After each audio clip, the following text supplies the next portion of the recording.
Hello beautiful souls, welcome to Hagbek talks. ഒരു relationship maintain ചെയ്ത് കൊണ്ടുപോകാൻ എന്ത് പാടല്ലേ.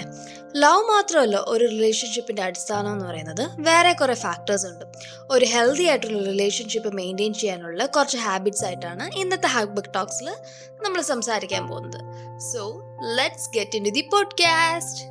അപ്പം നമ്മുടെ ആദ്യത്തെ ഫാക്ടർ എന്ന് പറയുന്നത് ട്രസ്റ്റ് ആണ്, വിശ്വാസം. ട്രസ്റ്റ് ബിൽഡ് ചെയ്തെടുക്കുക എന്ന് പറയുന്നത് ഒരു ഈസി ആയിട്ടുള്ള കാര്യമല്ല. അതൊരു വിത്തിട്ട് അതിന് വെള്ളം ഒഴിച്ച് അത് ചെറിയൊരു ചെടിയായി മാറി പിന്നെ വലിയ മരമായി മാറുന്ന പ്രോസസ്സാണ് ട്രസ്റ്റ് എന്ന് പറയുന്നത്. ട്രസ്റ്റ് എങ്ങനെ ബിൽഡ് ചെയ്തെടുക്കാൻ നോക്കിക്കഴിഞ്ഞാൽ, B open and honest with your partner.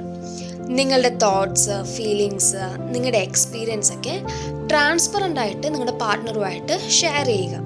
നമ്മൾ എന്തെങ്കിലും പ്രോമിസ് ഒക്കെ ഒന്ന് ചെയ്തു കഴിഞ്ഞാൽ അത് ചെയ്യുക. ഇങ്ങനെ ചെയ്തു കഴിഞ്ഞാൽ നമുക്ക് നമ്മുടെ പാർട്ട്ണറിനോട് ട്രസ്റ്റ് ബിൽഡ് ചെയ്തെടുക്കാൻ പറ്റും.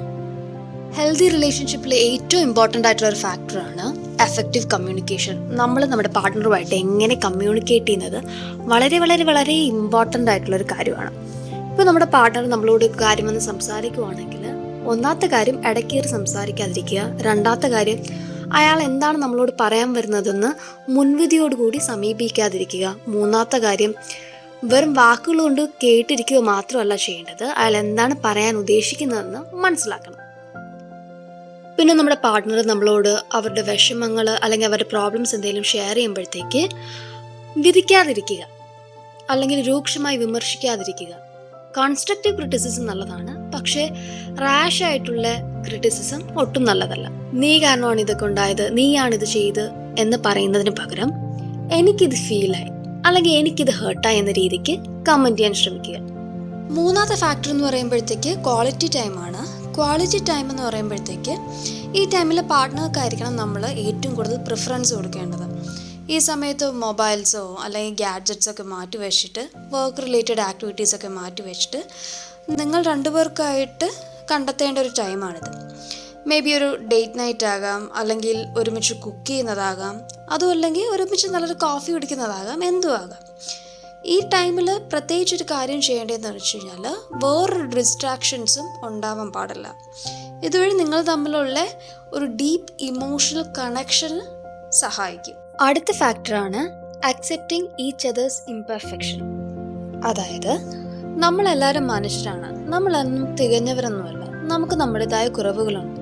അതുപോലെ തന്നെ നമ്മുടെ പാർട്ട്നേഴ്സും അവർക്ക് അവരുടേതായ കുറവുകളുണ്ട്. ആ കുറവോടുകൂടി അവരെ അക്സെപ്റ്റ് ചെയ്യാൻ ശ്രമിക്കുക. പക്ഷെ ഇതിനർത്ഥം നമ്മളെ മാനസികമായോ ശാരീരികമായോ ഉപദ്രവിക്കുന്ന ഒരാളെ അക്സെപ്റ്റ് ചെയ്യണമെന്നല്ല.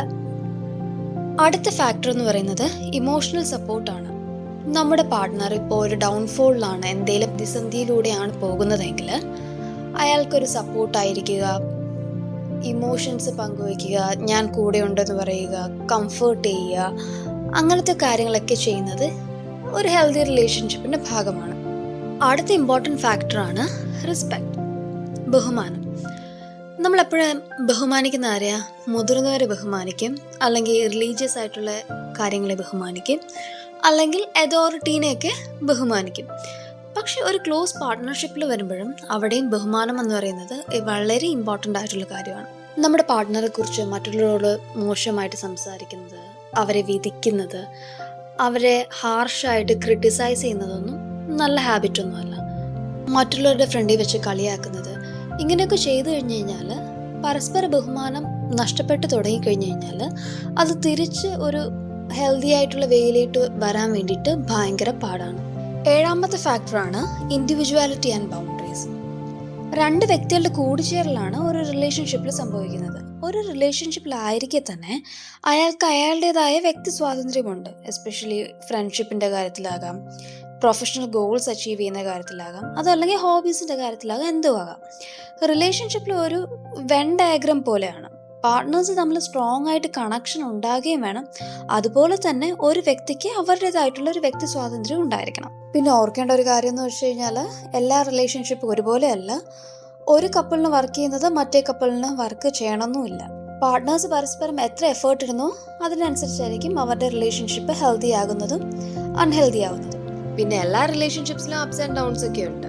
ഈ 7 ഹാബിറ്റ്സ് മാത്രമല്ല ഒരു ഹെൽത്തി ആയിട്ടുള്ള റിലേഷൻഷിപ്പിന് വേണ്ടത്, വേറെ കുറേ ഫാക്ടേഴ്സ് കൂടെ ഉണ്ട്. പിന്നെ ഈ 7 ഹാബിറ്റ്സിലെല്ലാം എല്ലാവരും ഫുൾഫിൽ ചെയ്യണമെന്നില്ല. നിങ്ങളുടെ റിലേഷൻഷിപ്പ് മെയിൻറ്റെയിൻ ചെയ്യാൻ വേണ്ടി അല്ലെങ്കിൽ ഹെൽത്തി ആയിട്ടിരിക്കാൻ വേണ്ടി നിങ്ങൾ എന്താ ചെയ്യുന്നതെന്ന് ഡു കമൻറ്റ്. പിന്നെ നിങ്ങളുടെ റിലേഷൻഷിപ്പിൽ എന്തെങ്കിലും പ്രോബ്ലംസ് ഉണ്ടെങ്കിൽ ആദ്യം നിങ്ങൾ തമ്മിൽ ഓപ്പണായിട്ട് കമ്മ്യൂണിക്കേറ്റ് ചെയ്യാൻ നോക്കുക. ഇൻ കേസ് അതിന് പറ്റിയില്ല എങ്കിൽ ഡു കൺസൾട്ട് കപ്പിൾ തെറാപ്പിസ്റ്റ് ഒരു മാരേജ് കൗൺസിലർ. സോ ഈ പോഡ്കാസ്റ്റ് ഇവിടെ വൈൻഡപ്പ് ചെയ്യുകയാണ്. Until next time, keep spreading love and warmth. By.